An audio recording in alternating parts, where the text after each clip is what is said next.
Roger's presence always draws attention, and with that attention comes a constant focus on the security detail surrounding him. It's a machine of precision and planning, yet it's the very visibility and rigidity of these measures that spark the most debate. When Roger appears in public, the formation of his team is textbook. They operate with clockwork efficiency, creating a seemingly impenetrable bubble. This structured, highly visible approach is undeniably a deterrent. It sends a clear, immediate message that his personal safety is non-negotiable and that his team is trained for any contingency.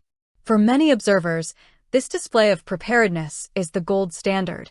It represents an investment in protection that few others can claim.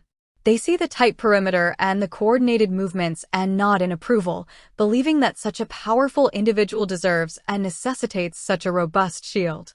However, this exact same high-profile operation is what critics often seize upon.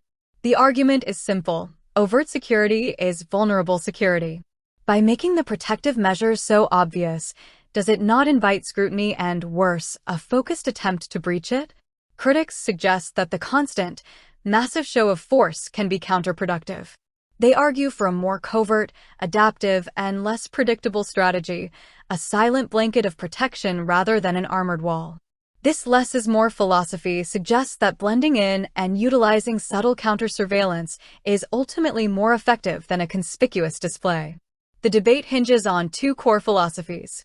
One prioritizes deterrence and control, aiming to shut down threats before they can even materialize by overwhelming them with presence.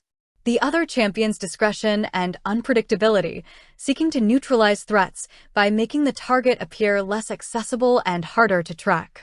Ultimately, Roger's security remains a subject of intense discussion, praised by some for its sheer professionalism and scale, and questioned by others for its lack of subtlety and potential for creating a spectacle.